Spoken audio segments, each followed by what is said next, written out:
नमस्कार, शेतकरी योद्धामध्ये आपलं हार्दिक स्वागत आहे. सकाळी आपण लातूर जिल्ह्यातील चाकूर येथील धक्कादायक घटनेची बातमी पाहिली होती.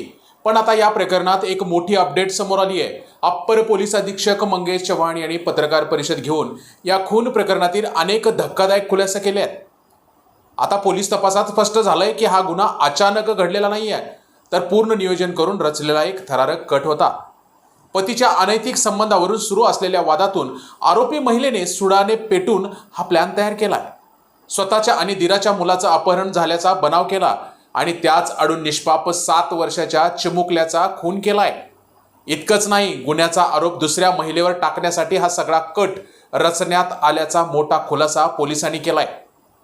घटनेनंतर आरोपीचं संशयास्पद वर्तन, मोबाईल बंद ठेवणं आणि चौकशीत विसंगती माहिती देणं या सगळ्या गोष्टीमुळे पोलिसांनी तांत्रिक आणि शास्त्रीय तपास करत अवघ्या काही तासात या गुन्ह्याचा उलगडा केलाय.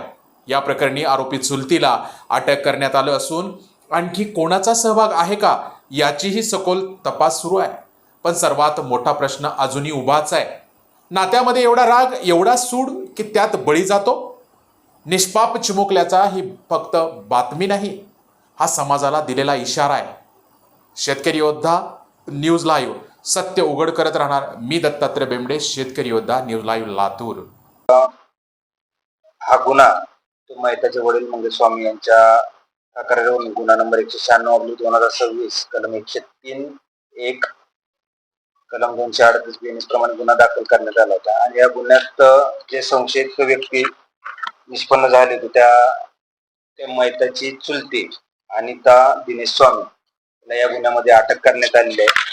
अटक केल्यानंतर आज रोजी तिला मान्य न्यायालयासमोर हजर केले असता तिला 24 तारखेपर्यंत पोलीस कोठडी रिमांड देण्यात आलेले. तर शेतीच्या वादातून नवीन आता तपासमध्ये बरोबर, सध्या आतापर्यंतच्या तपासात जी आरोपी महिला आहे तिच्या पतीचे एका महिलेसोबत अनैतिक संबंध होते आणि त्या संबंधातून त्यांच्या घरात सतत वाद होत होते. त्यामुळं अपहरण आणि खून या दोन्ही गोष्टीचा बनाव करून त्याचा आरोप त्या महिलेवर ढकलायचा असा प्रयत्न आरोपी महिलेने केलेला आहे.